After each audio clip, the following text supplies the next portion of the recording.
So, welcome, Simon. Thanks very much for coming in to see us today. I'm wondering if we could start with you just saying a few words about Metropolis's value-driven, focused approach to investing, and also something about where you invest regionally. Sure. So Jonathan Mills and myself are the two portfolio managers of what is a global equity fund. Met 30 years ago at Bain & Company, and then went on to set up two businesses. I set up an IT services business, Jonathan a media business. And we grew those businesses through acquiring other businesses. We did 30 acquisitions. And we're essentially applying the same investment philosophy to public market investing, looking to think of each investment as if we're buying the whole business and buying at a 30% discount to that valuation. The strategy is global, it's unconstrained internationally, but we have a high governance and quality threshold, and that tends to bias our allocation towards developed markets.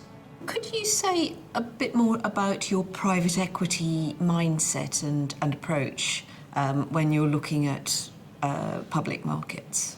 Yeah, so we're literally thinking about each investment as if we're buying the whole business. We would be happy for the markets to close down. You know, we're thinking about it as if we owned that business and we were collecting the cash flows from it, and it would make a good return on investment. So we're not thinking relative. We're not thinking, is this company cheap relative to other companies in its sector? Because we believe that's really an exercise in trying to guess what other people are going to pay. And as we've seen in the last 6 months, that can change very quickly. Mm-hmm. How actively are you involved in the running of the individual companies as investors in them? Yeah, so we've always been active from the point of view of engagement, in terms of interacting with the business to understand the strategy, even to feedback our views on their strategy and what they're doing. But we're not activist. We prefer to partner with management teams who we trust to allocate capital sensibly. And it's just so time intensive to be activist that we think that it's probably better for our investors if we have a big disagreement with management, that we exit and look for somewhere else to allocate that capital. Okay. Looking back over the last few months, do you feel that the economic rotation that's taken place away from high growth companies and towards what were previously less fashionable parts of the market has affected the portfolio's performance? I would say that it's the portfolio's performance, relative performance, is more down to the fact that we just don't have exposure to a couple of sectors which have performed really, really well. I think that the last 10 years has been a difficult place for value investors because other investors have been able to use this low interest rate environment to apply lower discount rates, which tends to value profits out in the future much more greatly. And we feel that going forwards, as interest rates start to normalise, that our sort of disciplined approach to using the same discount rate and applying our value disciplines will be good for our investors. And what about the investment opportunities that may have been thrown up by the broader market falls that we've seen? Have you been able to acquire individual growth stocks, maybe growth companies at reasonably attractive valuations? Yeah, so our most recent investment actually is Microsoft, which we added just in the last few weeks, and that has fallen 30% from its peak just a few months ago. Microsoft's a position that's been in the portfolio before, so we bought it back in 2010 when it was really a value stock. It was trading on a single-digit multiple of its free cash flow, and it was a tremendous performer over the next few years, provided a lot of good returns for our investors. We sold it when it hit our view of intrinsic value, which is our discipline, but we've obviously continued to follow it, and what we've been very impressed with is how much stronger the business has become under Satya Nadella, and so we're delighted to have this opportunity to reinvest in it. Turning to the economic environment now, we've still got continuing rampant inflation, we've got rising interest rates, and we've got slowing growth. How do these factors impact the kind of companies that you tend to buy? Yeah, inflation is a really interesting and challenging part of the economic environment that we're in at the moment, because of course in our generation it's the first time in a long time that we've seen inflation at this level. Yeah, absolutely. We've been very careful to look through the portfolio and think about how each position should perform fundamentally in an inflationary environment. We've got a number of positions which actually have the ability to pass through price increases. It's just part of their business model, the likes of Visa, MasterCard, Google. There are other positions where the strength of their customer loyalty is such that they do genuinely have pricing power. And those that don't, there's two car insurers in the portfolio. What we like about those businesses in an inflationary environment is that they're the low-cost providers in their markets. And that typically means that in a price-sensitive environment, they actually take market share.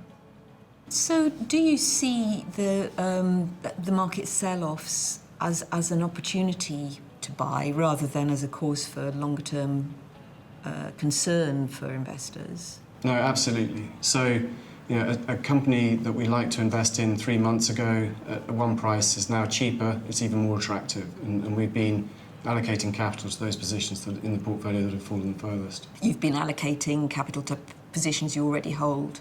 Absolutely. Have you actually bought anything new on the grounds that it was... Oh, you mentioned Google, Yeah. of course, didn't you? And in addition to Microsoft, Yeah, we've bought 3 other companies this year. To what extent, if at all, do you take account of major global events such as the Ukraine war when you are either selecting stocks or managing the portfolio? Yeah, so we are bottom-up investors. So we don't tend to take into consideration too hard the market environment, but we do take into consideration the macroeconomic environment. And the tragic events of Ukraine have had significant effects on the sort of economic profile of many companies. Fortunately, we've never invested in Russia, and we've tended to avoid being overly exposed in the underlying, in our underlying businesses to Russia, because we tend to avoid countries where there's significant government intervention into how those businesses do. When you're running a concentrated portfolio, you really can't afford to have that kind of risk. Having said that, we went through the entire portfolio, re-evaluated each company in our views of valuation. The two that were hardest hit were Visa and MasterCard, where they literally had to shut down their networks in Russia, and we believe that's a permanent reduction in value. So we reduced our views of intrinsic value of those two stocks. Having done it across the portfolio, it wasn't significant. It was an intrinsic value impact of about 0.9% across the whole portfolio. Have you considered buying into stocks that might possibly, that stand to benefit from the situation, defence stocks, for example? We've looked at a few defence stocks. We haven't yet found one that we found attractive enough to value, to invest in it. ESG, how important are ESG considerations for Metropolis when you're looking at stocks? So a big difference between buying private companies and investing in public companies is that we're partnering with management. So it's been fundamental for us to focus on the quality of the management team and really try and identify management that are focused on long-term results within their businesses. And if they're focused on long-term results, then they will take into consideration both the risks that ESG presents and the opportunities. So for example, in 2012, we looked very hard at William Hill as an investment, but there was one part of their business, fixed odds betting terminals, which we believed was actually creating social harm. We felt it was only a matter of time before regulation would hit that business. It actually took a long time, it took quite a few years, but eventually it was regulated and it really killed the business. On the plus side, we've got Texas Instruments in the portfolio. They're the global market leader in analog semiconductors.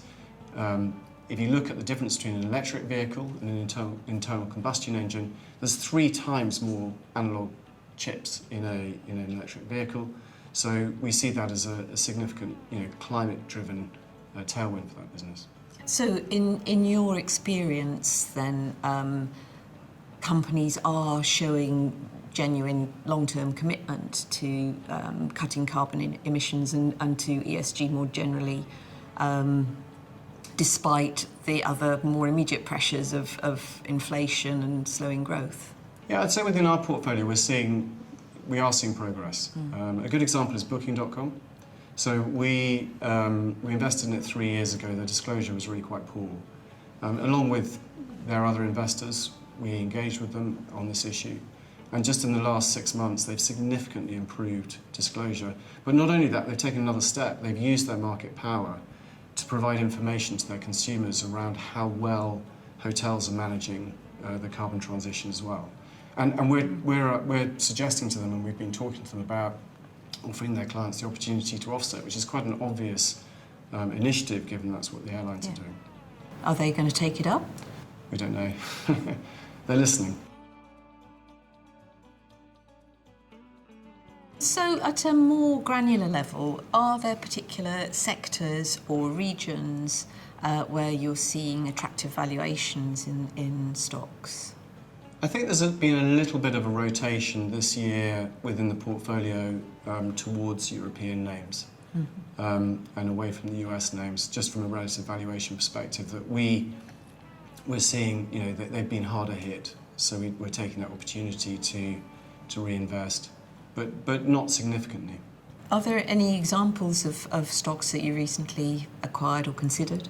Not so much acquired, but if you think about the positions in the portfolio, so we'd sold down Howdens, which is the largest UK kitchen manufacturer, Admiral, UK's largest car insurer, and Ashtead, which is a global leader in equipment rental business, but listed over here. And we sold them down significantly last year as they hit getting close to intrinsic value. We've had the opportunity to rebuild those positions this year.